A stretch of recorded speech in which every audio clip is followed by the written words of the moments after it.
All right, welcome in everyone. Welcome in. As you can see, today we are going to be playing the Great Ace Attorney Chronicles. So last time, we spent a whole bunch of time investigating. We went back to the scene of the crime.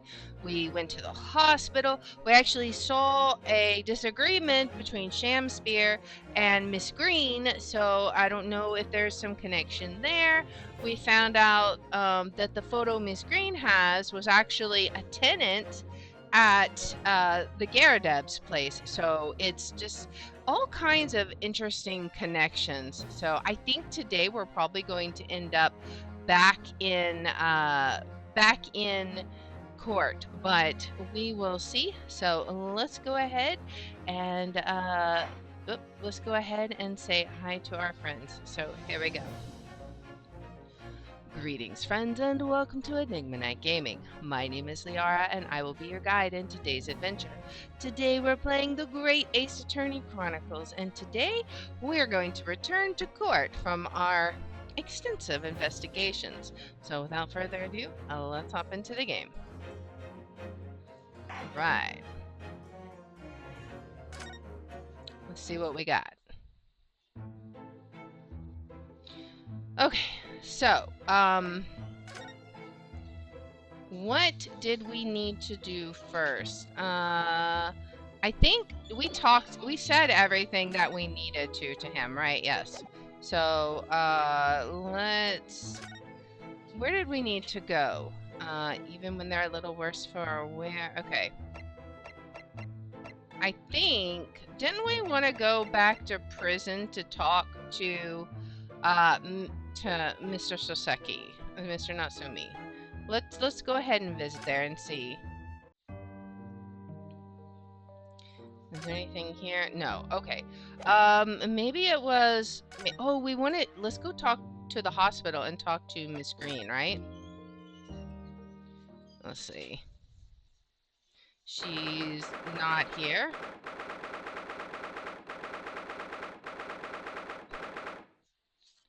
22nd February, St. Bartholomew's Hospital Recovery Ward. Mr. Naruhodo, I've just finished speaking with the doctor. It seems Miss Green is well enough to be discharged at last. This is good news. But hopefully, just before she leaves... What is it? She's drinking something? Miss Green! What's she looking at? What was that? She clearly just hit something behind her back. Exactly. One moment. I'll be with you in a jiffy.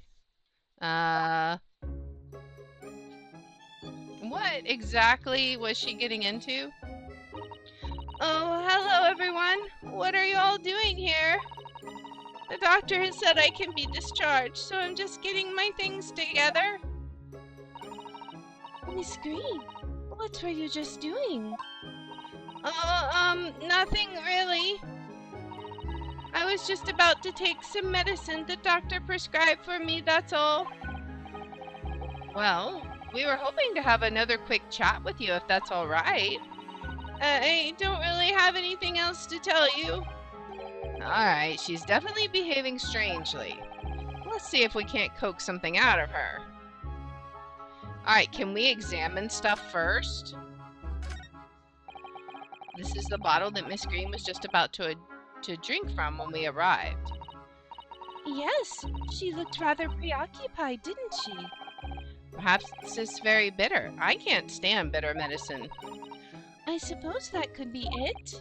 In fact, whenever a doctor prescribes me medicine for a number of days, I always like to take it all at once. That doesn't sound healthy at all. Oh no! Well, if you have to take something you don't like, it's best to get it all out of the way in one go, isn't it? That's not the way medicine works. Oh dear, and I thought it was Miss Green I should be worrying about at the moment. Let's see. How about the picture? This is the card that Miss Green was looking at so intently before, isn't it? Look, it's got the ripped green envelope, right? Mr. Naruhodo, we should be peeking at a young woman's private effects. Right, I should say peeking for gentlemen's effects only. You mustn't do that either. And maybe you, Mr. Sato, shouldn't be peeking into a young man's mind either, Alright, so yeah, I mean, that looks very much like the ripped green envelope. So let's go ahead and talk to her. About your hospital discharge. It's wonderful news you're going to be discharged, Miss Green. Oh, yes. I mean, thank you. Once people are better, the hospital staff don't want them lingering and wasting space. Not people like me, anyway. So I don't think I should keep anyone waiting. I probably shouldn't stand around and chat. She certainly doesn't seem to be in the mood to talk, that's for sure. Can we show her... What would happen if we showed her the photo? Let's show her the photo first of Garadeb, right? Because we saw this photo on her dresser. Miss Green, we were hoping to ask you about someone. Mr. Duncan Ross. You knew him, didn't you? Oh no, I'm sorry. The bottle of medicine fell down when she did. That doesn't seem good. Oh, Miss Green, are you all right? Uh-oh. She's fainted. I'm so sorry. I didn't mean to startle you like that. No, it's all right. I just wasn't expecting it. But how do you know about Duncan? Mr. Ross had been writing a letter when he passed away. The landlord found it in his room. It was a very personal letter to you. It was at the art school. That's where I met Duncan. A year ago now. He was working to fund his studies. He dreamt of becoming a professional artist one day. And the two of you became romantically involved? Yes, that's right. We were very much in love. We were engaged to be married, actually. That's why he decided to move into a cheaper room to save money for the wedding. And that's what led him to Mr. Garadeb's. Yes, he told me he found the worst but cheapest room in the entire East End. And then, 1 month ago, that's when it happened. I'm so terribly sorry, Miss Green. Well, it's all in the past now, I suppose. Poor Miss Green. She looks desperately sad. I was starting to think that's just her look. But now I see that she has every reason to feel the universe is against her. Oh boy. I do hope you won't think I'm being rude, but... Would you mind leaving me in peace now? I have to leave the hospital room soon. Oh, I'm so sorry. We didn't mean to hold you up. Of course, we'll be on our way. Mr. Naruhodo. Somehow I knew it was going to be Sholmes. Surely you are not about to leave? That's quite out of the question. Well, Mr. Sholmes, I didn't realize you were here. But of course I was, my dear fellow, watching intently from the shadows as always. Well, make your presence known next time. Mr. Sholmes, what's this about? Something which occurs to me with some regularity, Mr. Sato, is this. And I don't know if you guys have noticed it, but there's something key in the background. Very important. Why do detectives insist on such an ex post facto modus operandi? Why solve a case after it's happened, instead of preventing a case before it happens? That is what sets a great detective apart. What do you mean? There is a case waiting to happen under our very noses, Mr. Naruhodo.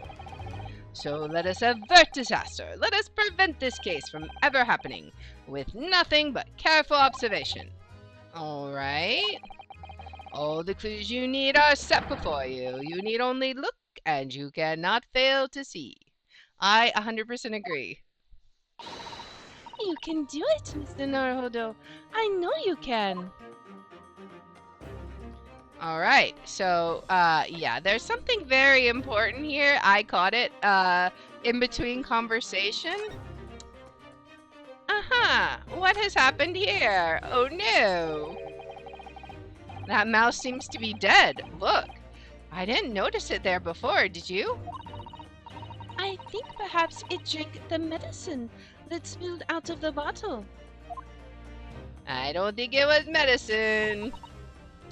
But that's the bottle that Miss Green was about to drink from when we arrived.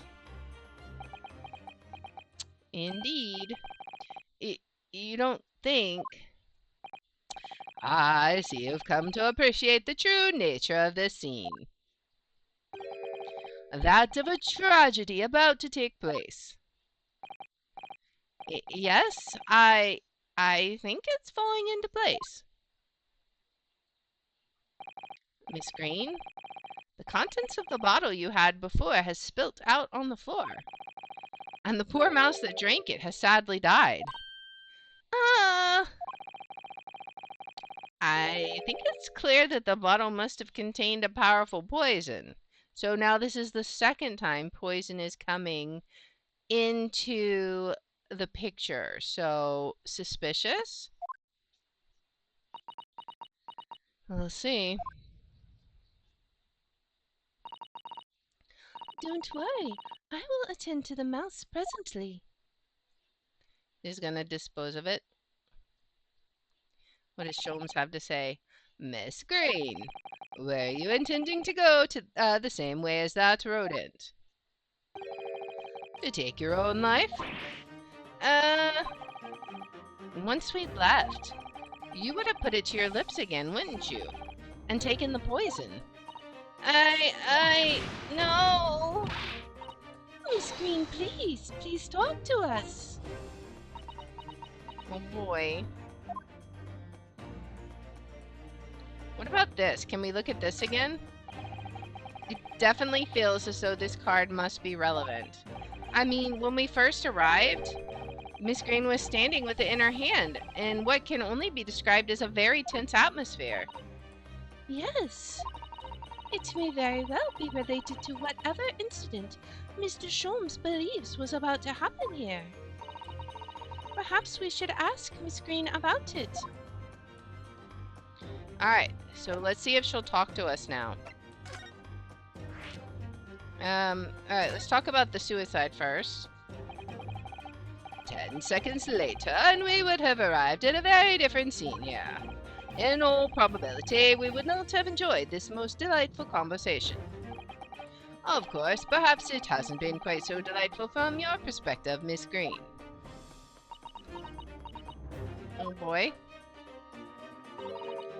Actually, in a way, now that everything's out in the open, I feel like a weight has been lifted. Tell me, how did you acquire that, medicine? Oh boy. Well, with this being a hospital and all, when the doctor comes to examine me in the mornings, he always leaves the medicine cabinet open for a while. So I snuck this out when he wasn't looking. Yeah, we mentioned that when we examined it before. It conspicuously lacks a label. I wonder what it contains. I'm afraid I don't really know. But I thought if I drink it, it might just stop the pain somehow. Oh, please, Miss Green. Don't talk of such things. Well, it seems clear now that it contains poison. Yes, that poor little mouse is proof of that.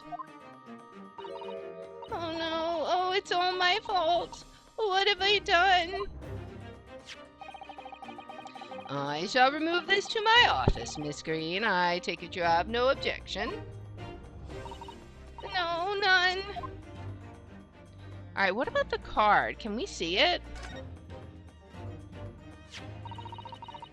Neither the sender's name or address appears to be written on the envelope or the card.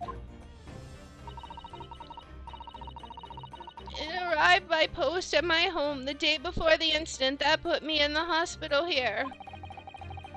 I have information regarding the death of Duncan Ross.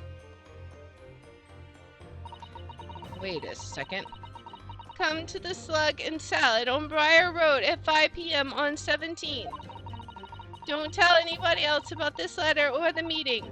It is a matter of utmost importance. Suspicious. Wait a minute. The 17th of this month? That's the day you were stabbed on Briar Road. And 5 p.m. is precisely the time when the incident occurred.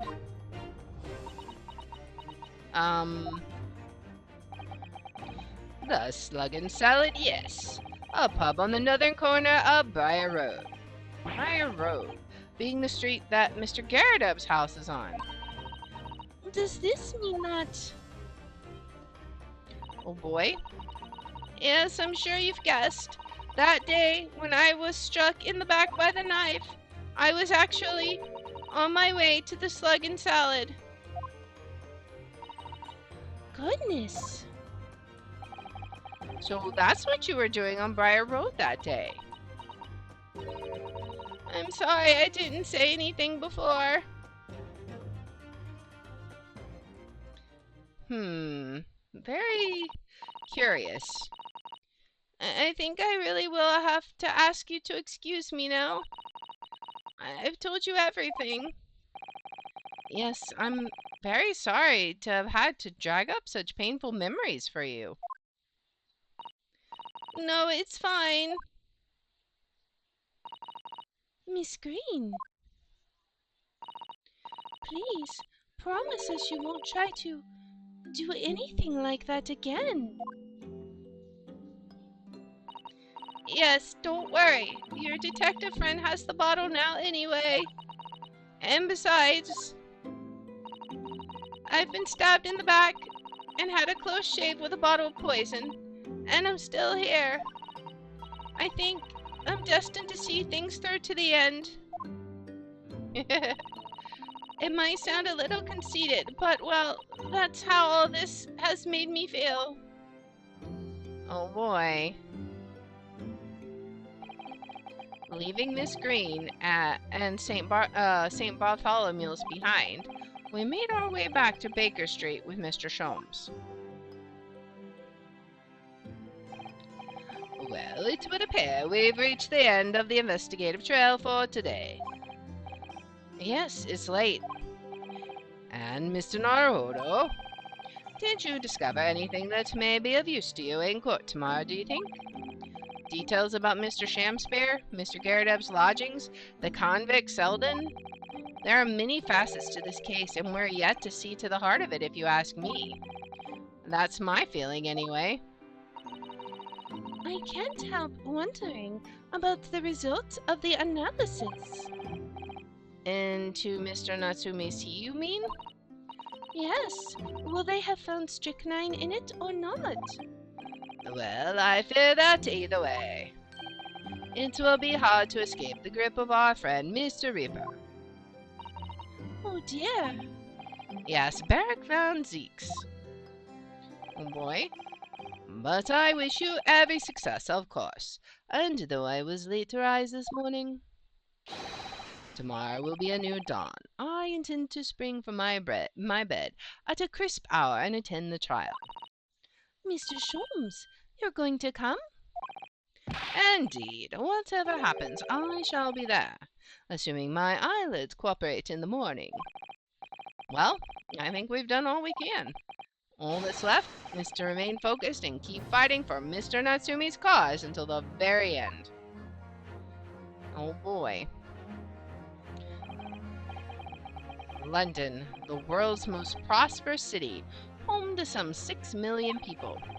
but away from the razzle-dazzle, down back alleys and behind bricked-up windows, the lonely lurk. Soseki-san had battled long and hard with loneliness during his many months here, and so I felt honor-bound to battle equally hard for my compatriot, to lift the curse that gripped him. As Mr. Sholmes said, tomorrow would be a new dawn. For all of us. Alright. It's gonna continue, but we're gonna go ahead and keep going, because I wasn't sure. Sometimes I have to break these chapters up, so we'll just keep going. We'll go ahead and save, though. Alright. And I'm gonna drink some coffee. How's everyone doing? Hope you're doing well. Well, let's continue the story. Alright. 23rd February, 9:23 a.m. The Old Bailey, Defendant's Antechamber. Can you back up, sir? Thank you. You're not a cat. As much as you want to be. This is it then, Mr. Naruhodo? Yes, it's time to put an end to this now. To the miserable curse that has been plaguing Mr. Natsumi, to everything. And in my own small way, I shall do everything I can to help you. I always appreciate your help, Mr. Sato. Suffering Soseki, selfishly sidelined. Ah. Good morning to you too, Mr. Natsumi. Good morning. Good morning. Welcome, student, Mr. Naruhodo Esquire. Listen to you two, chatting away happily as if the main player of today's trial isn't here. Why would you do that? Why? Oh dear, we didn't mean to cause offense, Mr. Natsumi. I thought perhaps that because you had your eyes shut so tightly, you were meditating, finding inner calm. It seemed wrong to disturb you. I was waiting. What's the matter, Mr. Natsumi? You seem different somehow today. Why? Naturally, that's because I've attained spiritual enlightenment. The path of literature, you see, is a journey to discover one's own death. Or such like. That's the sort of morning conversation I was hoping for. That's why I had my eyes shut. I missed the signs, I'm afraid. Somehow? You'll have to forgive me? And you mustn't talk of your path leading to death, Mr. Natsumi. That was just an example. Oh, yes, there it is. Inner calm. You barely came to see me at all yesterday. I was sure you'd abandon me and return to our beautiful long-lost homeland. We've not even been in Great Britain a week yet.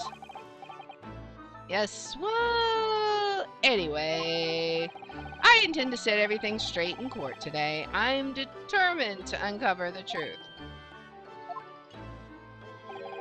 I've actually reached an important decision myself. Oh? What sort of decision? I shall fill you in after the trial. All right. It would seem Mr. Sholmes isn't coming today after all. It's a very clever message, I think. My dear fellows, you must win this battle on your own merits. It's a very clear message, I think, that he's overslept again. The great detective, my arch-nemesis. Long may he stay away, if you ask me. Defendant and your legal representative. The trial is about to begin. Make your way into the courtroom immediately. Oh boy, time for court, guys. Today, once again, we face the Reaper. And when the Reaper stands for the prosecution, the defendant's fate is sealed. But I don't believe in that legend any more than I believe in Soseki-san's curse. The truth is hidden here somewhere, and I won't let it escape me. I have to keep believing in my client and keep fighting to the very end. That's all. All right. So off we go to court. 23rd February, 9:40 a.m. The Old Bailey courtroom.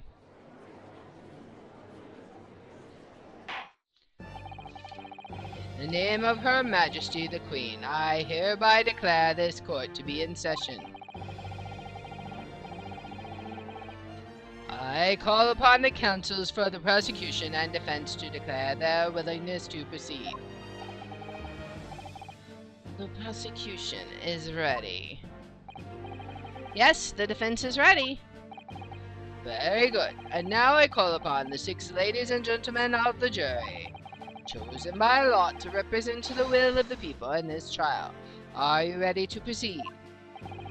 Absolutely. Justice will be done. You mark my words. I feel obliged to say I feel especially ruthless on days when my hat is sitting just right. Oh, well, I wonder if you could adjust my hat for me, and please be as ruthless as you like.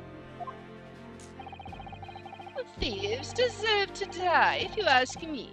Especially gas thieves. I have no sympathy for the man at all. Look, I said it yesterday, and I'll say it again now. I don't have time for this. I've got my own problems. Oh, may the Lord show us the light here and lead his flock to a righteous verdict again today. Now, Lord Van Zeeks, what can you tell us? The prosecution's report, please, for the court. In relation to the theory expounded by the defense yesterday regarding the defendant's key. Oh boy, so he does have the results. The moment of truth? Uh-oh, he's pouring his wine. This isn't a good sign. What's he going to do? Before the prosecution delivers the black news about the black tea belonging to the blackguard in the dock. Pray, allow me a moment to savor a liquid of a more sanguine hue. In fact, I'll defer to the good detective for the report. Here's to you, Inspector. Yes, sir. Thank you, sir. As indicated by the defense, we found a bar of soap just outside the victim's window in the snow. And there was indeed a frozen reddish liquid in a little depression on the top of it. Yes, that's the tea. That's what Mr. Natsumi brought with him that night. Well, the brains at the yard analyzed it, and yes, you're right, it was tea. And there wasn't a trace of strychnine or any other toxic substance in it. No poison at all. In other words, the tea that the defendant brought with him to the victim's room is innocent. It's in the clear. All right. What a revelation. Oh boy. As I suspected. This makes it quite clear. The defendant, Mr. Soseki Natsumi, is blameless. My learned friend is jumping to conclusions again. A typical Nipponese reaction. What? Yes, it's true no poison was found in the few drops of liquid recovered from the soap on the window's ledge. But what logic is that? Would you take a drop from the Thames and conclude that the water in the ocean isn't salty? My word, the water in the ocean is extremely salty, Counsel. Somebody's just throwing a temper tantrum. Exactly. Unfit for drinking, just as the victim's tea was on the night in question, as the court has already heard. Bitter was the precise word from the lips of Mr. William Shamspeare, whom the prosecution now calls back to the stand. Oh boy. Very well. I will uphold the prosecution's request. Mr. Shamspeare. Yes, it sounds like we're going to have another confrontation with our theatrical friend. Bailiff, show Mr. Shamspeare to the stand. All right, what's he going to have to say for us? Mr. William Shamspeare, the victim of this despicable crime. Oh heaven, oh hell, do you command me to remember? Forsooth, 'twas I, Shamspeare, did have a bellyful of the foul fluid given in mine innocence. Yes, but as was revealed in yesterday's proceedings, the witness is not as innocent as we had perhaps first been led to believe. By using bars of soap, such as this, he has been stealing gas from the supply company, yes. One may smile and be a villain. Forsooth, 'twas I, Shamspeare, did have a roomful of the sweet fuel given. That's right, fellow jurors. Don't forget, this man is a rotten thief. I haven't forgotten. Kept all about that ice coins a tidy secret, didn't you? You should have owned up sooner. Arrest him, I say, arrest him at once, and let him feel the sting of my tail. Oh, indeed, by dint of vile and cowardly means have I plotted to further mine own ends, I confess. Thou wouldst not pardon my sins, of that I am sure. If you acknowledge your wrongdoing, what exactly are you doing here? Cowards die many times before their deaths, and for a coward such as I, death be well deserved, but would it that a still greater crime passeth unpunished? For lo, the hairy-faced gentleman of farther east than Verona did contrive to poison me. Objection! Not with the tea. But there was no poison in the tea found in your room. The police have attested to that. What the defense would assert as an inconsistency will quickly be cleared up by the witness's testimony. More lies? Is that not so, Mr. William Shamspeare? Verily, my liege, I would most gladly speak. Anything to save your own hide, I guess. Very well, let the witness testify to explain this inconsistency. Tell the court why it is that poison apparently entered your body, though none was found in the tea. Boy.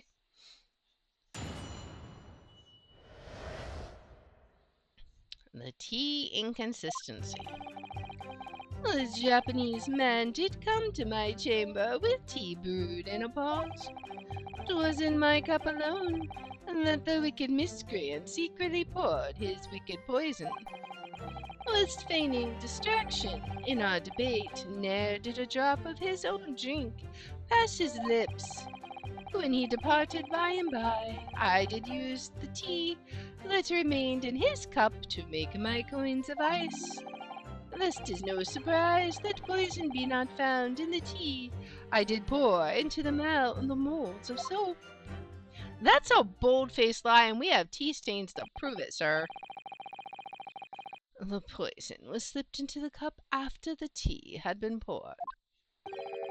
The normal way for poison to be administered in my experience. Quite. Otherwise, it would be disastrous if the poisoner were to mix up the cups, for instance. But no poison bottle was found at the scene. Because, quite simply, the Nipponese took the bottle back to his own room. You really have it in for him, don't you? The absence of a vessel containing the poison only becomes problematic when considering suicide. I knew that. By now, it should be perfectly clear. A bar to of cheap soap is wholly insufficient to wash the deep stains of guilt from the accused's hands. Ugh. Says, madams, 'tis true that I, Shamspare, be a common thief of gas. But, listen here, ladies and gentlemen.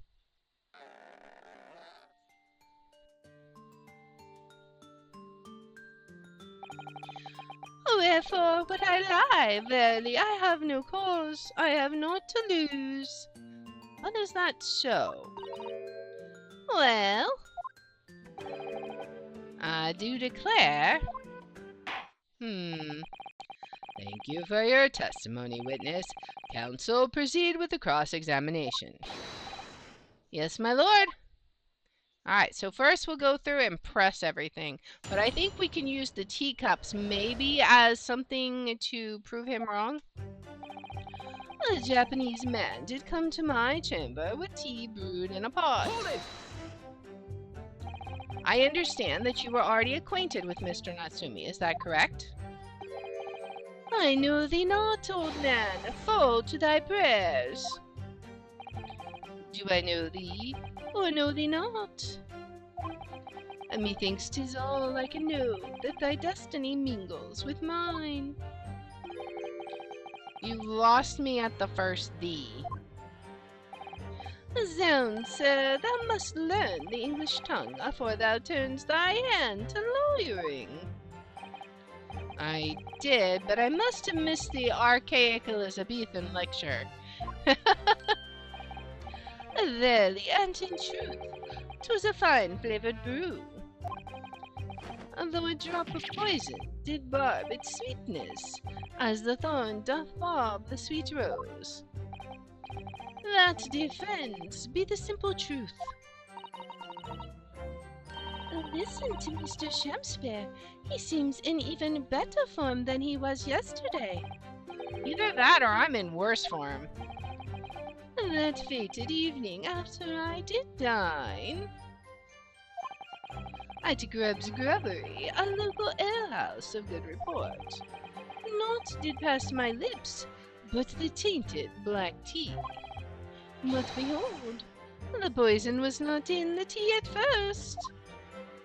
But there was also that thing about the timing of the poison, right?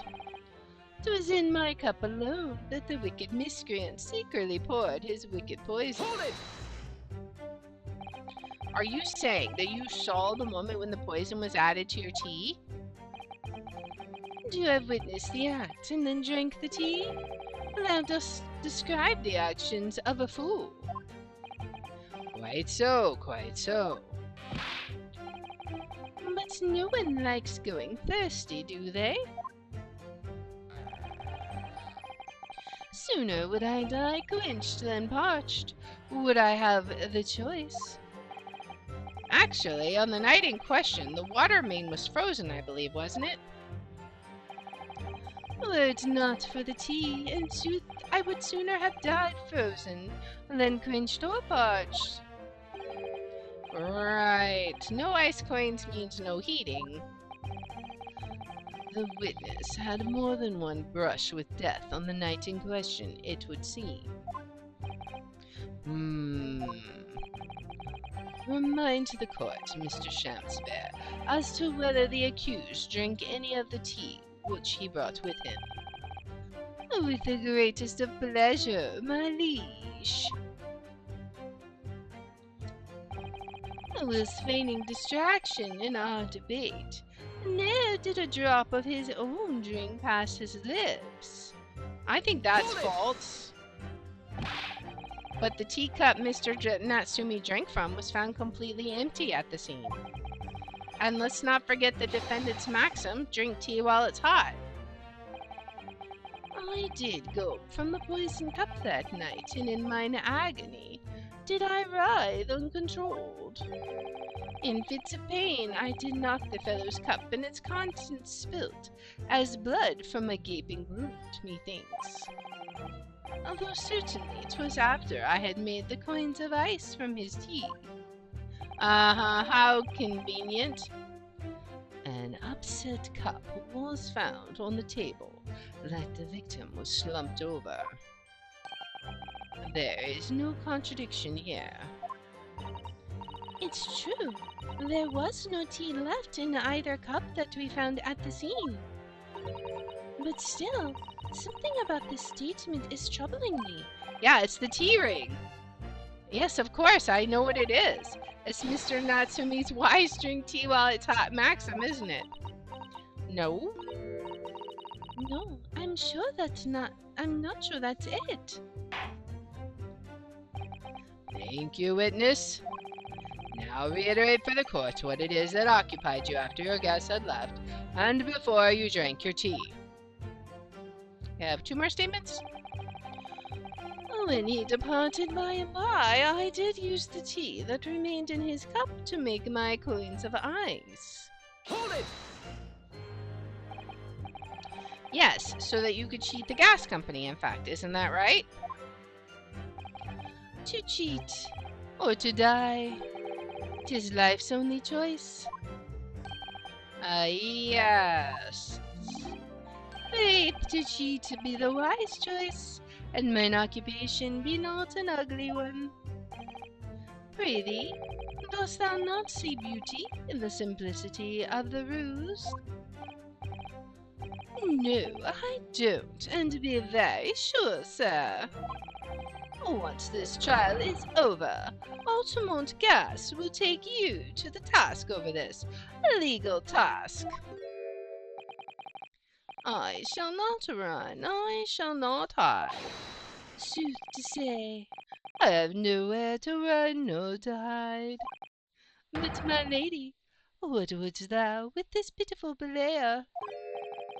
Oh, I'll tell you what I'd like to do with you, starting with the shoddy shirt on your back. This time for Shamspear dance. Time to distract? What a harsh world we live in. And the thieving of the gas was addressed in yesterday's proceedings. The prosecution calls on the defense not to muddy the waters with irrelevancy. Consider that a warning, counsel. Yes, my lord. Why am I the one in trouble here? Mr. Shakespeare, after the accused returned to his own lodgings, you used his tea to make your coins. Is that correct? To cheat or to die. I did make my choice many moons ago. Thus 'tis no surprise that poison be not found in the tea I did pour in the moulds of soap. Hold it! If having first made your special coins, it was after 2 in the morning when you collapsed, that would mean you can't have drunk any tea yourself until around that time. Once ensnared by literary debate, naught else be found in the furrows of the mind.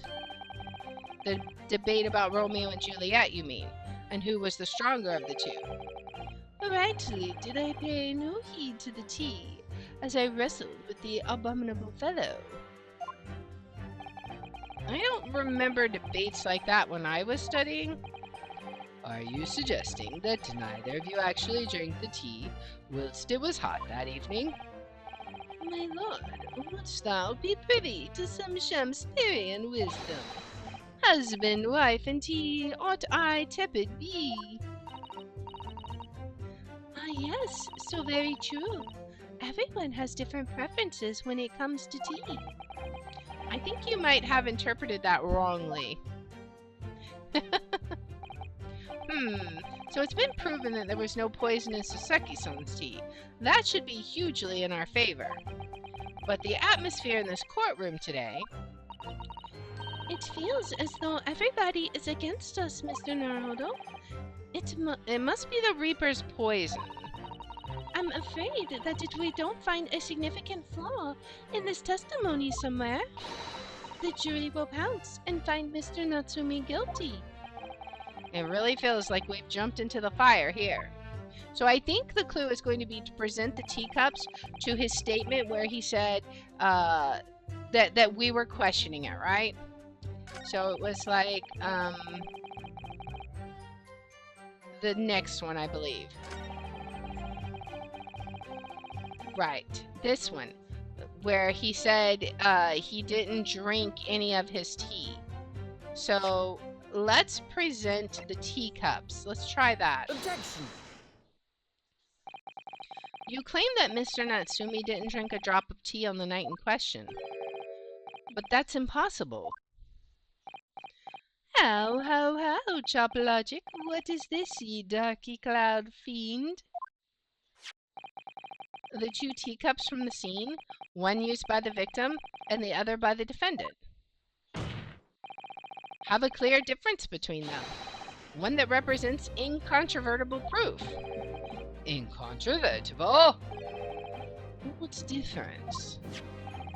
Look at the inside of the cups, just here. There's a clearly visible ring. Yes, a tea ring, commonplace enough. Indeed, such stains occur all too readily when one leaves tea in a cup for a while. And yet, Mr. Natsumi's cup has no such ring. Good lord, you're right. It's completely clean. And pity, sir, what makes thou of it? Exactly what Mr. Natsumi told the court yesterday, the Japanese saying he quoted. Drink tea. Well, it's hot. That's right. Yes. The jittery Mr. Natsumi was true to his usual self that night and drank his tea in no time. If, as you claim in your testimony, he didn't touch a drop of his tea, a ring would have developed on the inside of his cup as well, after the several hours the tea was left standing. But, in short, Mr. Shamspear, you clearly lied to the court. Again. Yet, to a nunny! You are not very good at this, sir. Time to sling the chalice. As a rule, I fill my hallowed chalice up to 7 times during any one trial. You might want to keep that information to yourself. Yet on occasion, tedium distracts me, and I pour more times than I intended, until the bottle is dry. Your drinking habits are fascinating, but irrelevant? On the contrary, they illustrate the fickleness of human memory. To William Shamspear. Yes, my liege.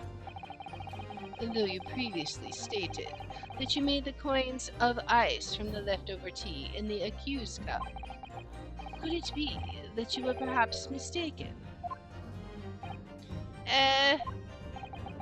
Could it be that yes, perhaps there was some tea remaining in the small teapot left at the scene? Are you kidding me? A fact that had vanished from your memory until now? You are a lunatic, sir. Faith, my liege, thou art a magician. For verily, 'tis as though thou hast seen with thine own eyes that night. What? Forsooth, I was mistook. I did plan to use tea from the Japanese fellow's cup, but lo, when I looked 'twas empty. And thus did I use the dregs that festered in the teapot, as my liege did suggest. Objection! And you've just suddenly remembered this now, that you made a mistake before. In your sworn testimony. And we are supposed to believe that? Objection! People's memories are imperfect, my learned friend. Which is why we rely on evidence instead.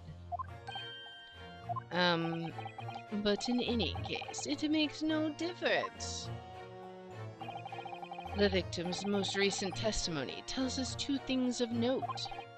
Firstly, that the poison was put into the victim's teacup only, and then secondly, that this spoilt cup was not the source of the insipid ice coins that have bewitched this court.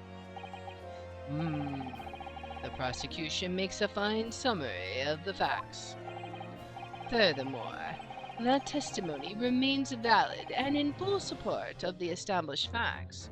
In other words,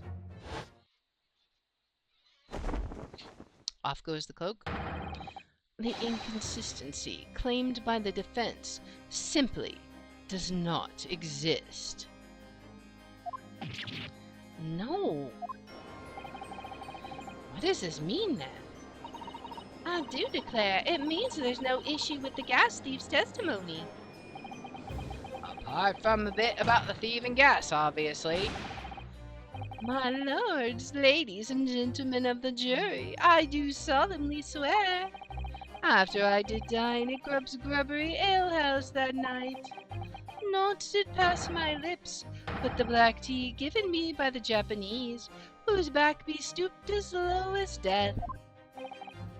And on what did you dine, sir? Why, I did partake of my favorites, a broth as wouldst be called soup, and a leaf as wouldst be called salad. As insalubrious a menu as the establishment where it was served. But you gods will give us some faults to make us men.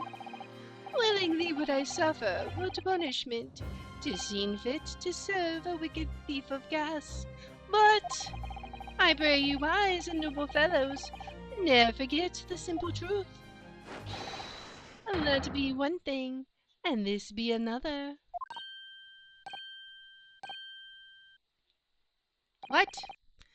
Jurors all, your humble servant Shamspeare doth entreat you, punish the Japanese fellow for his sins.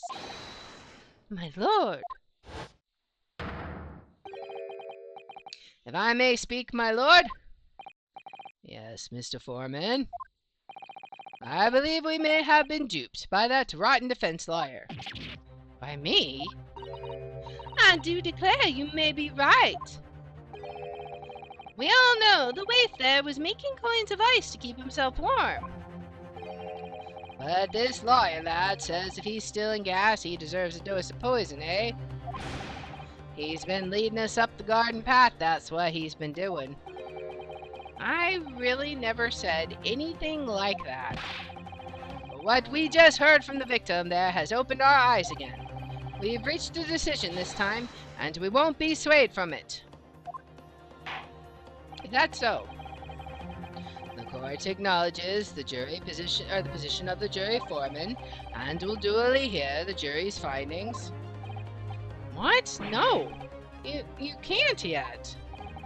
Ladies and gentlemen of the jury, you will state your decisions now. Guilty! Guilty. Guilty. Guilty. Guilty. Guilty. Everyone who's surprised? Not me.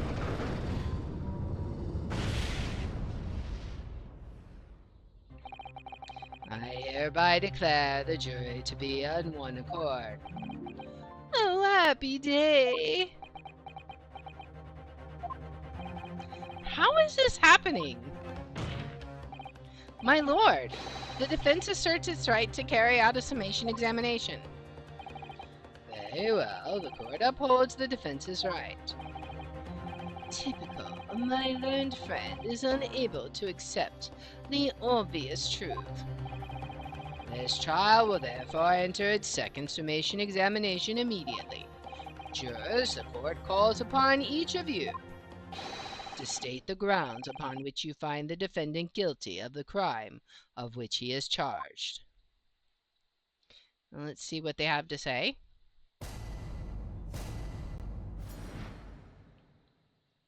Alright, the jurors' contentions. I'm a man of logic, me, and having considered all the evidence, the defendant must logically be guilty. Why? I do agree that gas is far too expensive. I can quite understand why the man would want to avoid paying. The stuff explodes and it can poison you. It's absolutely lethal, gas is. Gas doesn't come for free. It costs fortune to deliver it around the city and maintain the pipes.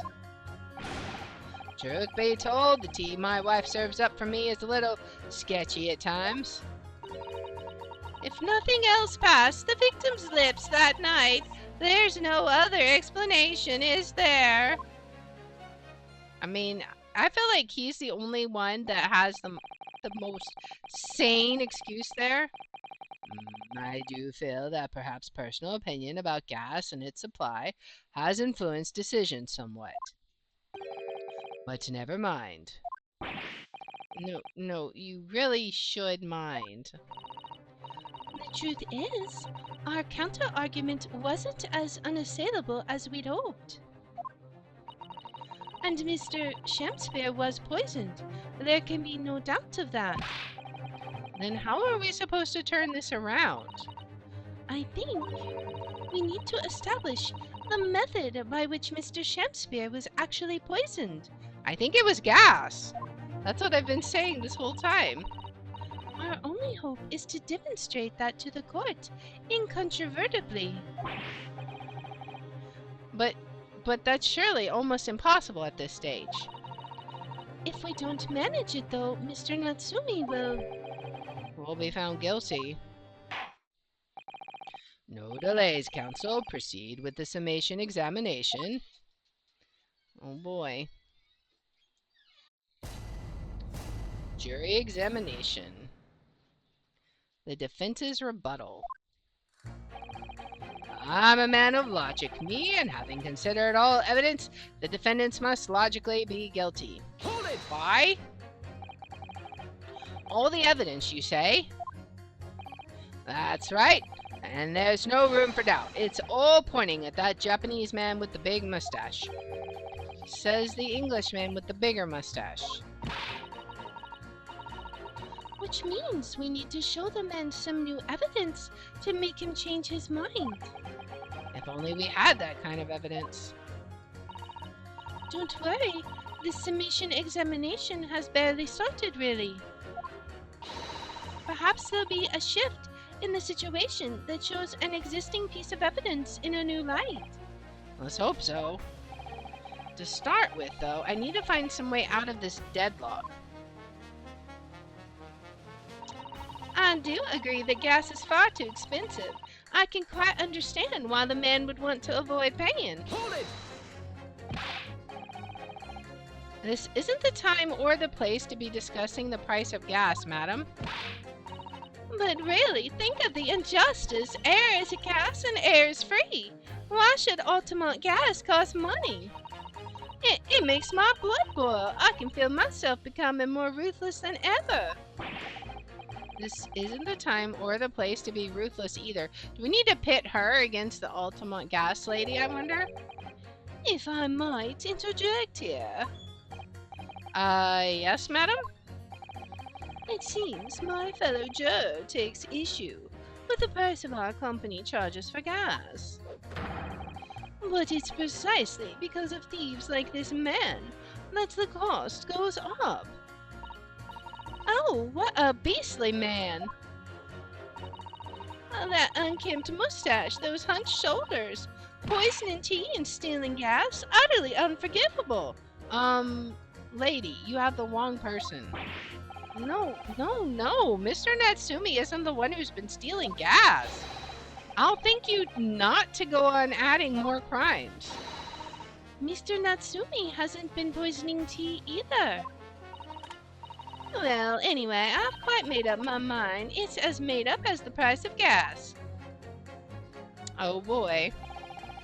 The stuff explodes and it can poison you. It's absolutely lethal, gas is. Hold it! Let's press him. Could we please talk about the poison rather than the gas, do you think, sir? Well, if you like, I mean, to be honest, I take poison over gas every time. You take poison? What I mean is, poison can only poison you. It doesn't explode, does it? Goodness me, what are you talking about? Set him straight, please, lawyer man. Well, it's certainly true that poison isn't prone to exploding. But I think you'll find poison also can't light or heat up a room. Ah, you're right. I hadn't considered that at all.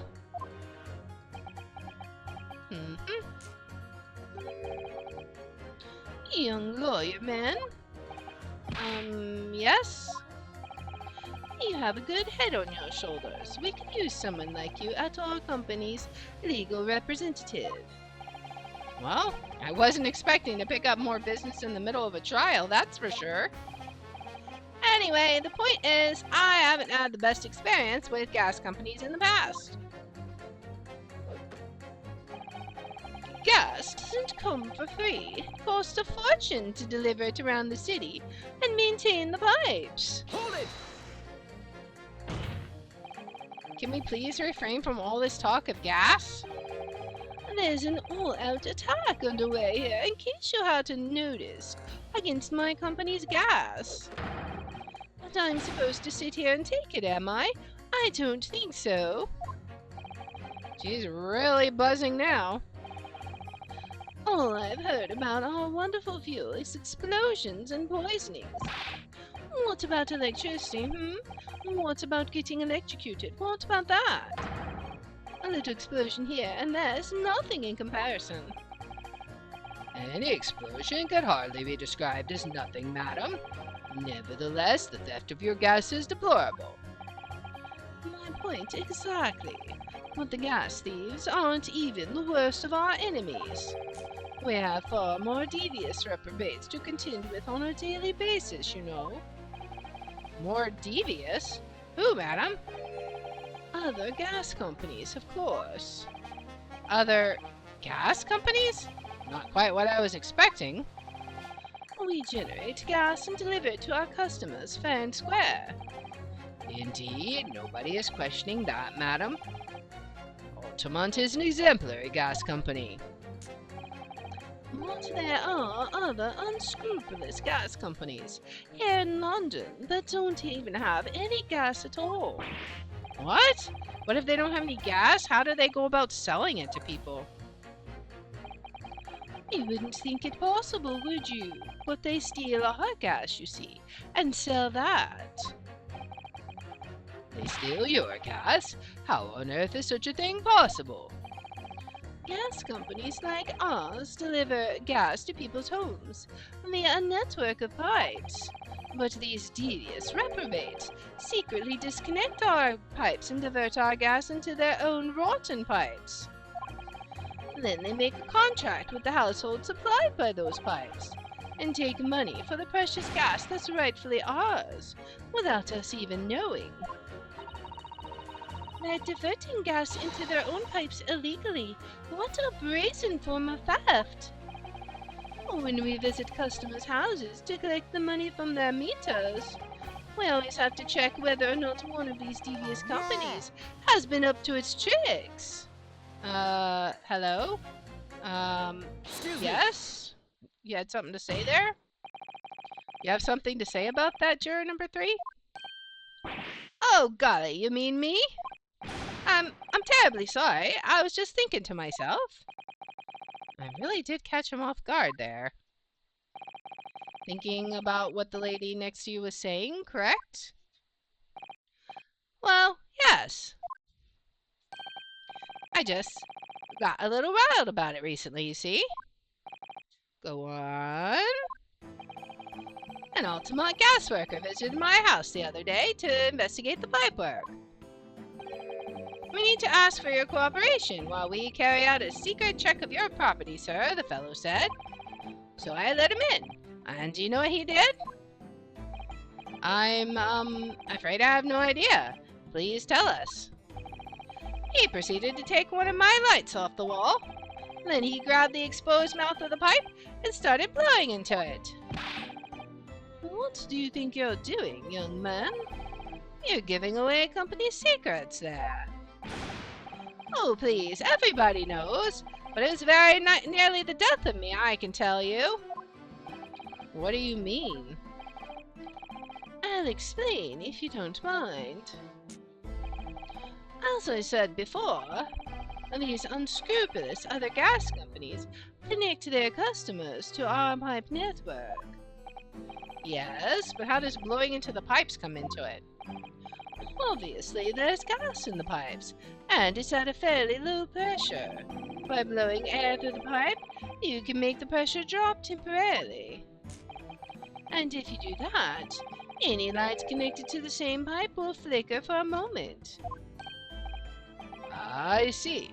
In other words, if upon blowing into the pipe, the lights of an adjacent property that has no contract with your company flicker, you can know that these devious scoundrels have been meddling with the pipes. Exactly, my lord. That's it in a nutshell. It's the reason why we have teams of workers going around neighborhoods to investigate which lights flicker. The trouble is, the particular worker who came to my house didn't know the strength of his own breath. He blew down the pipe with all his might, and you can guess what happened, can't you? Well, if he blew hard, then wait, you mean... That's right. Lights didn't just flicker, they went out, along with the stove. Gas started pouring into the house. What a disaster! The gas supply must have been interrupted briefly because the man blew too hard, so the flames went out. I'm afraid I yelled at the fellow. Are you trying to kill us all? I said.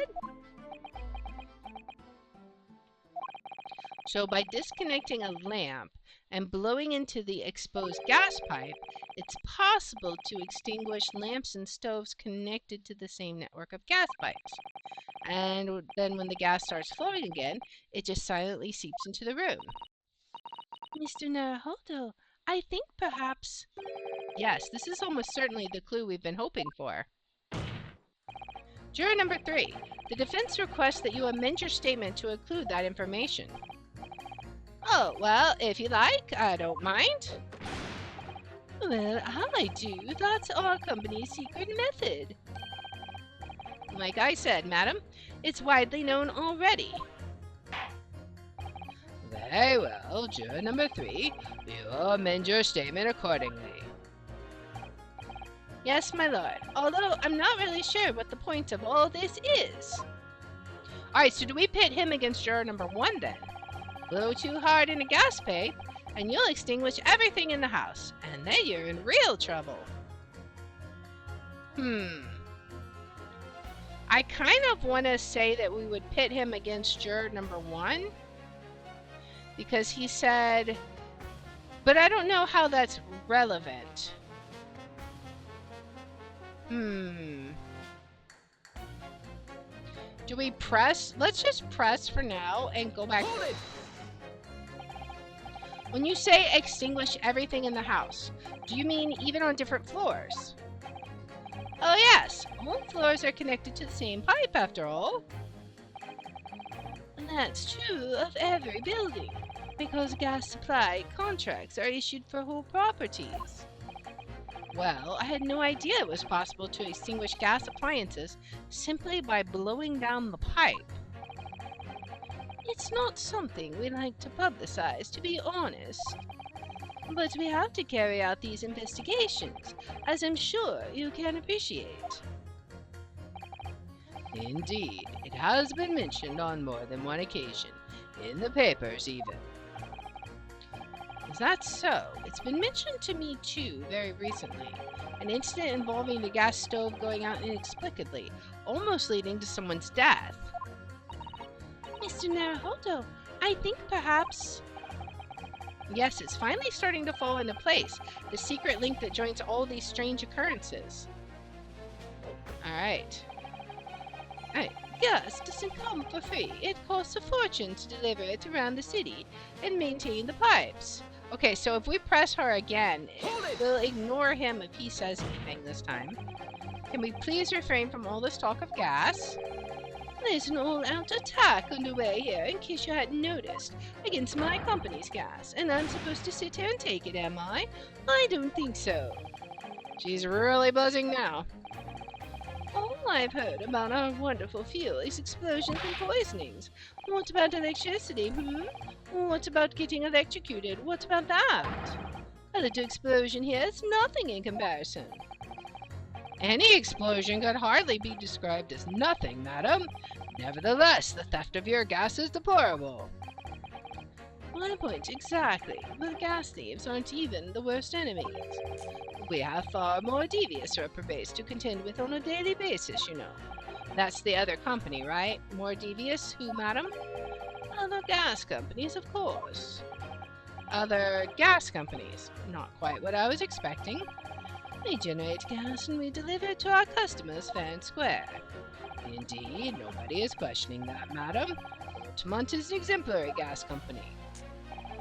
But there are other unscrupulous gas companies here in London that don't even have any gas at all. What? But if they don't have any gas, how do they go about selling it to people? You wouldn't think it possible, would you? But they steal our gas, you see, and sell that. They steal your gas? How on earth is such a thing possible? Gas companies like ours deliver gas to people's homes via a network of pipes, but these devious reprobates secretly disconnect our pipes and divert our gas into their own rotten pipes, and then they make a contract with the household supplied by those pipes, and take the money for the precious gas that's rightfully ours without us even knowing. They're diverting gas into their own pipes illegally. What a brazen form of theft! When we visit customers' houses to collect money from their meters, we always have to check whether or not it's these devious companies has been up to its tricks. I had no idea. It's almost unbelievable. It might seem unbelievable to you, but it's happening all the time, right here in the capital. It's very difficult to sell something you can't see, you know. Very difficult indeed. Thank you, that will do. Clearly, this is a very involved subject, but I feel we have digressed rather too much already. I concur. Although if my learned friend wishes to become an expert in gas, I believe the subject will suit him well. To your new career in nothingness. Thank you so much. We will turn your attention to the next juror's assertion, please, counsel. Truth be told, the tea my wife serves up for me is a little sketchy at times. You mean it's poisoned? That's right. It's happened a tidy few times now. This is most troubling indeed. It's always days like this one when I don't get any wages. I get in at tea time, see? And I hear her doing it, my wife. She gets that devilish look on her face, and she slips some white powder into my cup. And you drink it anyway? I was brought up proper, I was. If someone gives you a cuppa, you drink it. And what happened to you? What did it taste like? It was god-awful, believe you me. Salty. She put salt in the tea. Oh, man. Then I think perhaps what your wife put in your tea was salt. No. So, she don't even care enough to poison me properly, eh? Unbelievable. Let's move on, please. If nothing else passed the victim's lips that night, there's no other explanation, is there? Oh, it's him we pit against. Hold it! Does that mean the victim could be shown to have ingested something else? You change your leaning? Huh? Sorry? What's that now? Oh, I was just saying, if the victim did actually eat or drink something else on the night... What's the matter with you? Sorry? I said, if nothing else passed the victim's lips that night. There's no other explanation, is there? Haven't you been listening to me at all? I feel there's an English expression about a pot and a kettle. that's appropriate here? Compared to the other jurors, who don't even appear to have anything to say about the case at all, it would seem that this elderly gentleman has been listening to the proceedings far more intently. I suppose the trouble is he has selective hearing? Exactly. But still, this juror may well be the key to the breakthrough that we so desperately need. So we pit juror number 3 against juror number 6. That's what we do. Okay. So, there's hope. This is hopeless. There's no way for me to appeal to these people.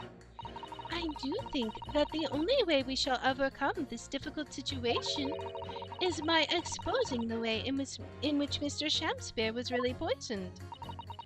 We have to prove that it happened some other way and not via Mr. Natsumi's tea. Yes, I know. The trouble is, I have absolutely no idea how it did happen. I do. Mr. Naruhodo, I wonder if perhaps there's something you might have forgotten.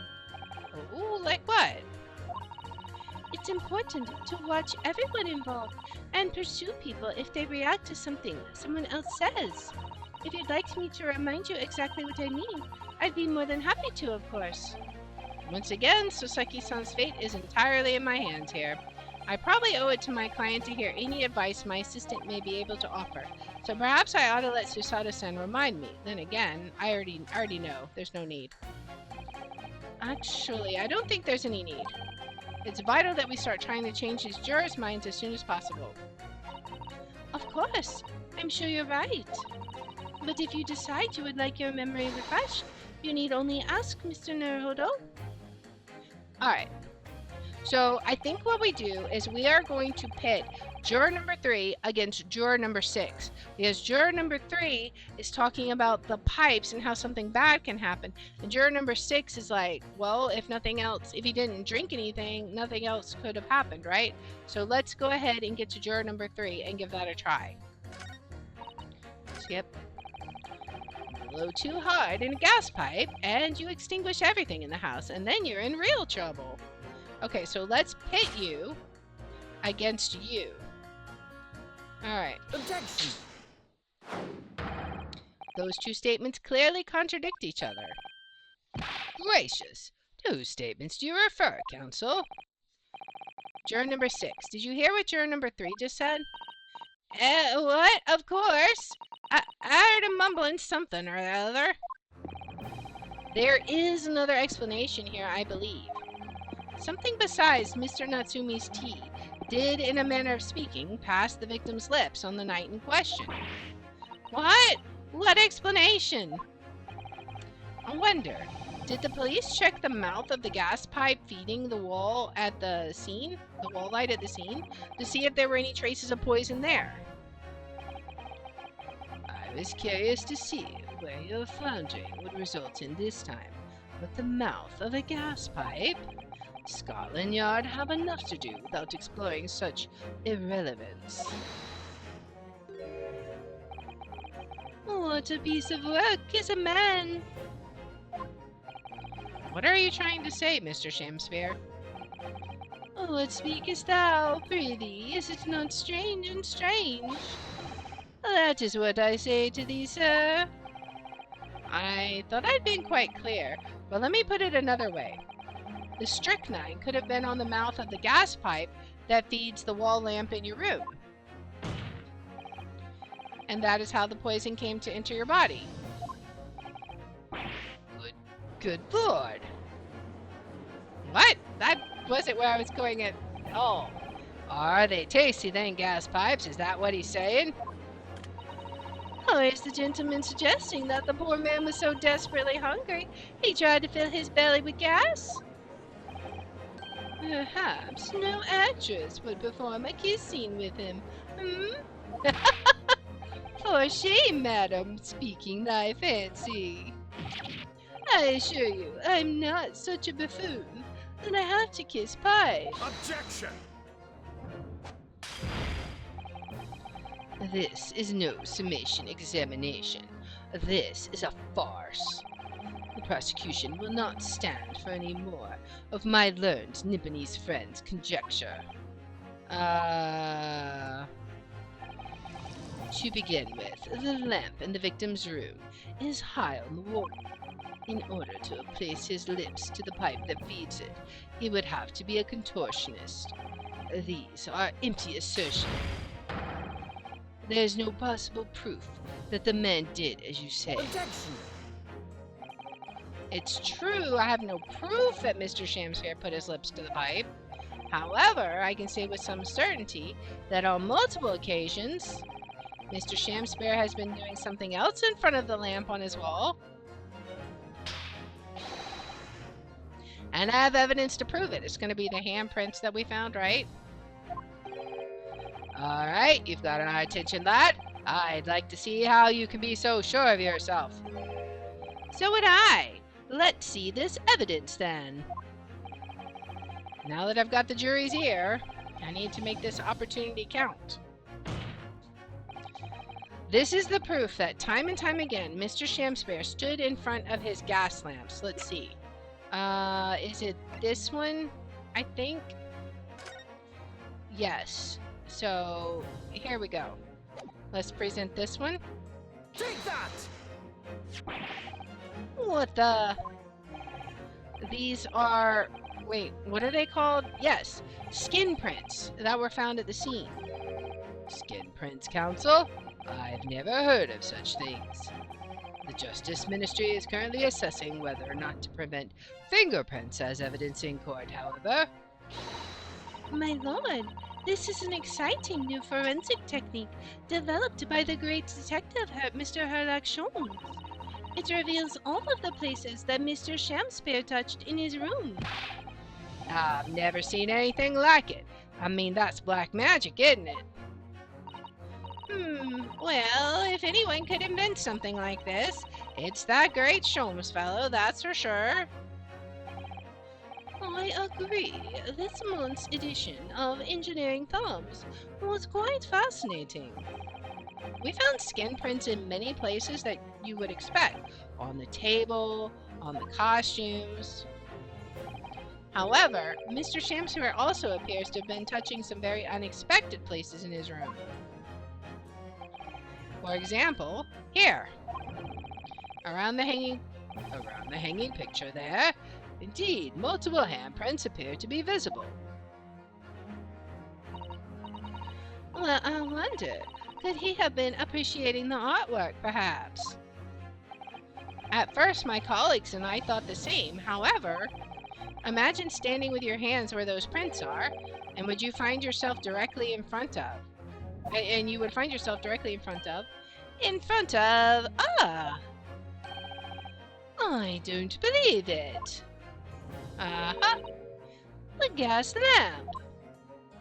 Was he trying to get high? Is that what was going on? Though the reason why isn't immediately obvious, it's clear that Mr. Shamsfair has regularly been standing with his hands to the wall in front of that lamp. Right, what have you been up to, you nut? All his dirty secrets are being aired. I'd asked the court to recall juror number 4's earlier statement. Me? What did I say? You said that blowing into a gas pipe would make the lights in the entire building flicker. And now, if you recall juror number 3's statement... What? Me now? When the gas worker who visited his home blew with too much force into the pipe, it caused all the lights in the gas stove to go out and gas to start leaking into the rooms. Obviously, that incident was an accident. However, the simple fact is, if Mr. Shamsfair were to have blown hard into the gas pipes here in his room, he could have extinguished every other light and gas stove in the building at will. Crikey! Are you suggesting that the man purposely caused the gas to... Objection! Did he? That's interesting theory. Must I acknowledge that the prosecution is required to remain silent during a summation examination. I must toast my learned friend's utter disregard for the letter of the law. What is the meaning of this, Lord Van Zieks? This curious photograph, or whatever it is, presented by the defense, the so-called skin prints. Clearly, that cannot be accepted as any form of usable evidence in this case.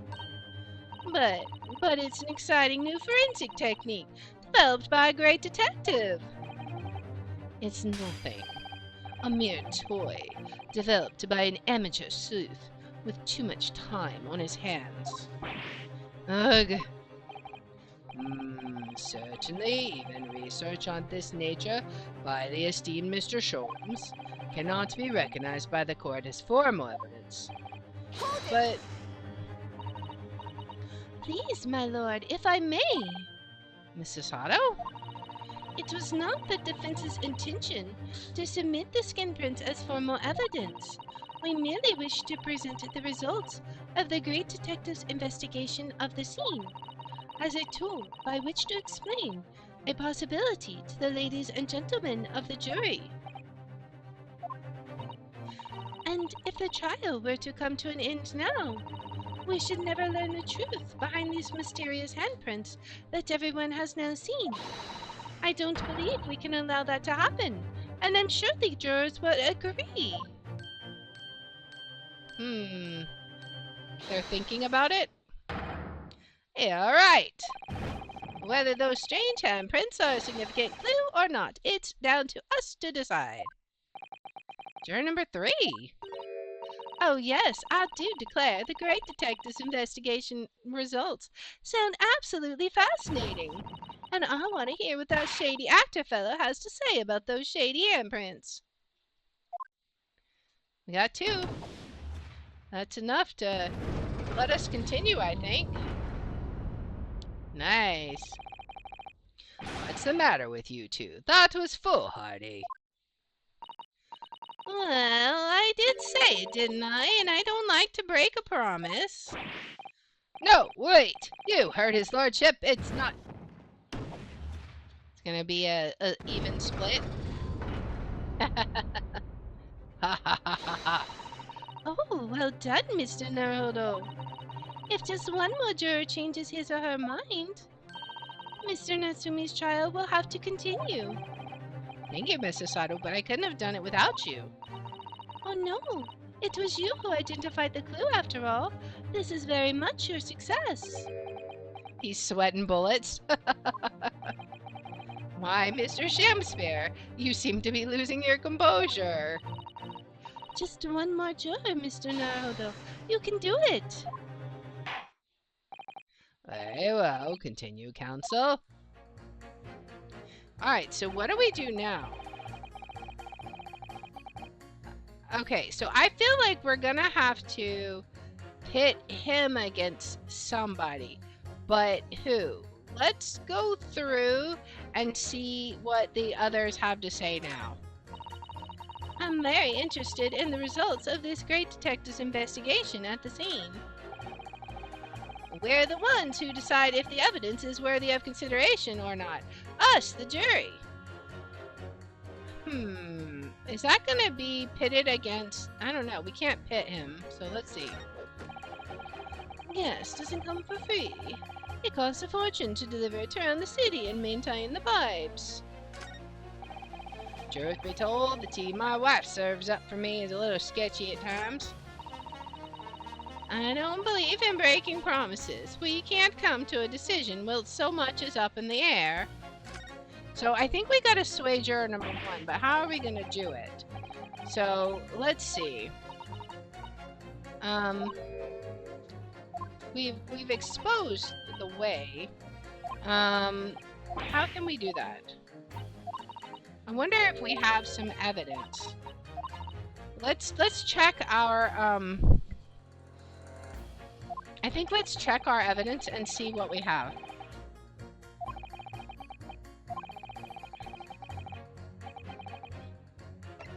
No need.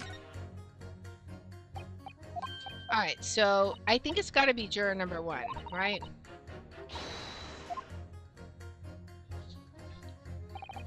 Because juror number 5 is basically useless. Juror number 4 is only concerned about her gas company, right? So it's got to be something with juror number 1. Newspaper article about Selden, a criminal sentence. He died of illness in prison. Handprints of the wall. Can we just present this to him? I don't know. What would we do? Crime scene photograph? Maybe I'm unsure. Let me see. What was this? Ingestion of a small quantity of strychnine. Let's see. I'm a man of logic, and having considered all the evidence, the defendant must logically be guilty. If we press him now, is he still going to say that? Can we pit him against juror 3?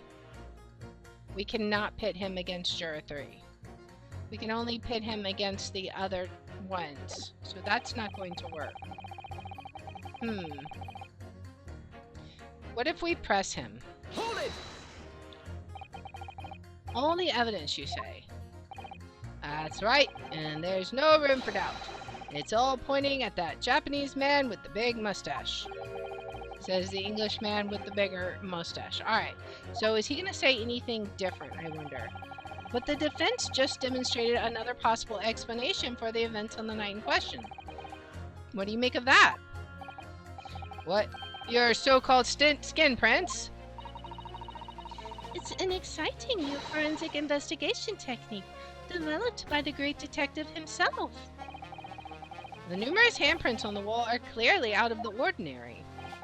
And if Mr. Shamspeare had indeed put his mouth to the gas pipe on the night in question, it can't be denied there's a possibility that's where the poison was. Well, yes, I won't deny that it's playing on my mind. But as the prosecution rightly says, we should pay no heed to unacceptable forms of evidence. And besides, yes?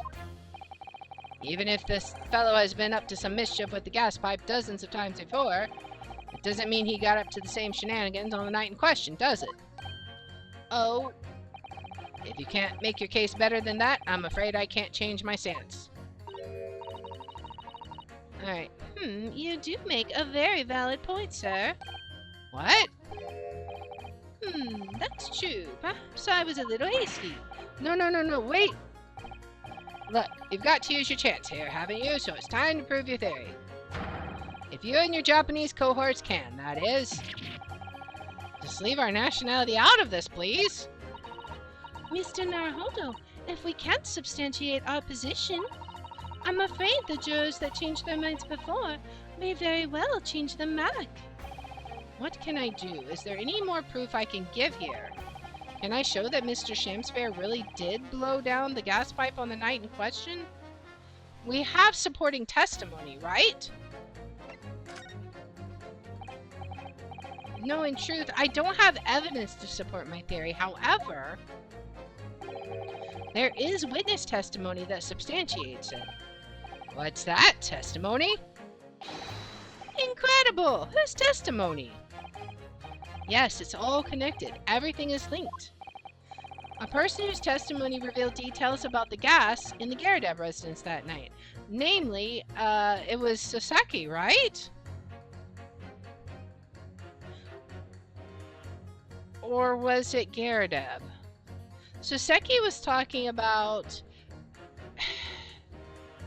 I want to say it was him talking about the stove, right? And that he woke up. Let's go with Garadeb, because he talked about the pipes, right? Or did he? I'm not sure. It's got to be one of those two. Let's go with Garadeb. Well, Mr. Foreman, does that convince you? Okay, so it wasn't him. I don't think he was listening. Rest assured, Counsel, I shan't let such nonsensical answers go without penalty. I thought I got away with it. A witness who spoke about the gas on the night in question. Yes, there was someone. That's what I thought too, but I obviously chose the wrong person. So it was Saseki. Alright, let's get around this, back to him again. Alright, back to number 1. Alright. So we skip all this again. And then it was Soseki, right? It had to have been, because he talked about how he smelled gas or something, right? I think. So let's get back to where we were. Alright. Hold it! Press. Alright. No room for doubt. We did all this. Skin prints. Alright, you gotta make your argument stronger. Alright, here we go. I wish it wasn't quite so long to get back to this, but it's okay. Alright, come on. For our theory. There is somebody. Okay. Supporting testimony. Alright. So now everything is linked. Okay, so it was Soseki then. Right? Take that! Obviously I'm talking about the defendant. Mr. Soseki Natsumi himself. The defendant? At the very beginning of the proceedings here in court yesterday, Mr. Natsumi said the following. My lodgings. There's been a whole series of strange happenings in my lodgings. Even on that fateful night, it happened. When I returned from Mr. Shakespeare's room, I lit my gas stove and climbed into bed, but before long, the stove went out, and somebody tried to kill me. On the night in question, the gas in the defendant's room went out. So I asked the court, was that a mere coincidence or not? Good golly! So that Shakespeare fellow blew air into the gas pipe to make the man's stove go out on purpose? Now hold your horses there. What would he want to do that for? Why indeed? Mr. Foreman? What is it, man? We cannot allow judgment to be passed whilst this doubt remains. It's true that I don't have conclusive evidence yet, however, you must surely agree there is more to this case than meets the eye. You've been snookered again? Fair enough. Like I said at the outset, I'm a man of logic, first and foremost. Alright, we got our 4. Nice. Awesome. We did it, guys. That's 4 jurors leaning towards not guilty, my lord. We've overturned the decision. Therefore, the defense calls for the trial to continue. Alright. As the defense has rightfully indicated, the summation examination has concluded with the majority of jurors altering their decisions. 2 jury members now call guilty, 4 now call not guilty. Therefore, the jury's opinion is conflicted, and in accordance with the law of this land, I hereby order the continuation of this trial. Yay! We did it! Mr. William Shakespeare. My lord, how can thy humble Shakespeare serve thee? What say you in response to the various revelations made during the summation examination? So God meaned me, I do solemnly swear. I recall all to favour, the lamp or the pipe. Your handprints have made a tidy mess all over the wall there. How do you explain that, eh? I am done with this. The dignity of this great courtroom has been sullied enough already, juror number 5. Oh, me? As I went to some pains to point out already, a print from the self-professed detective's toy has no place in a British court of law. As such, whether or not this man did indeed stand before the gas lamp with his hands against the wall remains at this time unestablished conjecture. You would all do well to remember that. Objection! But the prosecution must concede that it would be extremely simple to verify. Just order the mouth of the gas pipe feeding that lamp in Mr. Shamspeare's room to be examined. If there are traces of poison there, Objection! what appears to be extremely simple is my Nipponese friend's mind.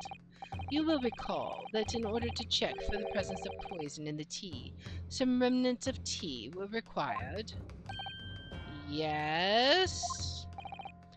Therefore, it shouldn't be beyond your wit to imagine that even if poison were to have been spread on the pipe, it would have completely evaporated by now, making any analysis impossible. I didn't think of that. In any case, counsel, I fail to see what could possibly have motivated the man to do as you describe. Why on earth would this fellow have wanted to blow air into the gas pipework where he lived? There's only one possibility I can think of. And that is to use the leaking gas to commit murder. Maybe he was trying to kill Gyarados, I wonder. Order, counsel. Precisely whose life do you propose this man was plotting to end? The answer couldn't be simpler. Now we've unraveled the mystery this far. It's just gonna be Soseki, right? Mr. Shamspare wanted to end the life of Soseki? Someone tried to kill me? Take that! If a gas lamp were to go out, it would be noticed immediately, of course. But a gas stove, on the other hand, could be silently extinguished by the killer without anyone noticing. I live around those parts myself, so I know what it's like. I can tell you, trying to sleep without the stove lit is pretty much suicide. You'd freeze to death in no time. Mr. Gyarados, the landlord, has a large fireplace in his part of the residence on the top floor. In other words, it wasn't the landlord, but a fellow lodger whose life Mr. Shamspare was trying to end. Outrageous! I'm talking, of course, about the defendant. Mr. Natsumi isn't the villain in this case. He's the victim this man was trying to murder. Good gracious! Oh man! Objection! The accused is actually the aggrieved. Interesting. However, the fundamental facts of the case remain unchanged. Namely, that the accused is the aggressor here. What? How can you still claim that? Let us indulge your fancies for a moment and assume there was indeed poison on the mouth of the gas pipe. The question then arises, is who put it there? Who did put it there? The only logical conclusion is that the person responsible was aware of this man's trickery with the gas supply and his intent to kill. Yes, that would indeed seem logical. If the assailant were unaware, how would he or she known to lace the end of the gas pipe with poison? So now we must ask, how could anyone have known of Mr. Shamspeare's murderous designs? Ah, you mean to suggest? Naturally, the sole possible answer to that question couldn't be more obvious. Only the man whose life was being threatened could possibly have known. What? In other words, the person who put the poison on the gas pipe in what was a clear retaliatory attack can only have been the accused, Mr. Soseki Natsumi.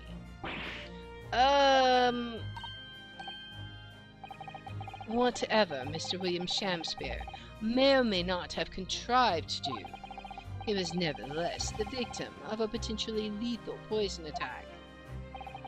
And the only person who could possibly have perpetrated that attack is the accused, Mr. Natsumi. Is that so, though? The defense counsel's theorizing has failed to avert suspicion from the accused, far from it. In fact, now that a clear motive for the poisoning has been successfully established, that suspicion is greater than ever. Would you not agree? my Nipponese friend. Ugh. Oh man! Just when we think we're ahead, and then this happens. We just can't win. Now they're all talking. How did he manage to turn that around on me so rapidly? Mr. Naruhodo, you must respond. Otherwise, the members of the jury may very well change their leanings against us again. And this may be the last chance to gain the advantage. What advantage? Well, it would seem that somebody put poison on the gas pipe in Mr. Shamspeare's room. So we must name that person now and absolve Mr. Natsumi of guilt. You mean name the true culprit? I know it might sound impossible, but if we fail to do that, I have no doubt that Mr. Natsumi's fate will be sealed once and for all. As it happens, one possible culprit does come to mind. The evidence, the poison, it's all pointing to a particular person now. The prosecution calls for the jury to consider their leanings again. I trust you'll make the correct choice this time, Mr. Foreman. Huh? What? Oh, don't you worry. We know exactly what...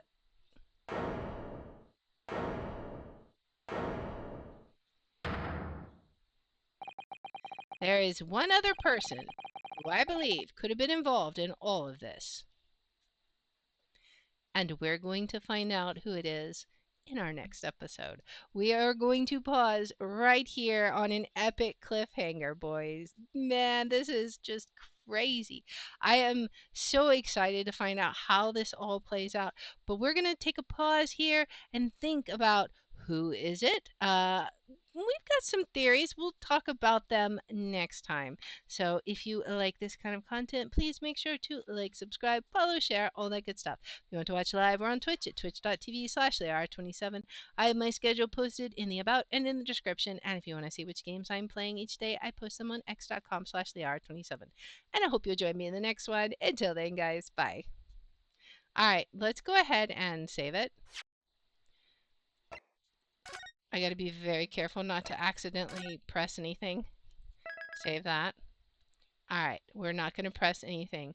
That is going to be where we call it, guys. This has been so much fun. And I feel like the reason I stopped it here is because I feel like even after we successfully name the person, I think we're going to have like a whole bunch of dialogue after it. So I feel like it'll be enough to fill up a whole other episode. So we'll wait until next week. Actually, it won't even be next week. It's going to be 2 weeks from today, because next week, starting on the 22nd, so Thursday, starting on Thursday, we're going to have like a completely wow-filled stream, because we have early access to the new expansion, The World Within. And so 22nd, 23rd, 24th, and 25th, we're going to be playing nothing but World of Warcraft. So it's going to be a lot of that.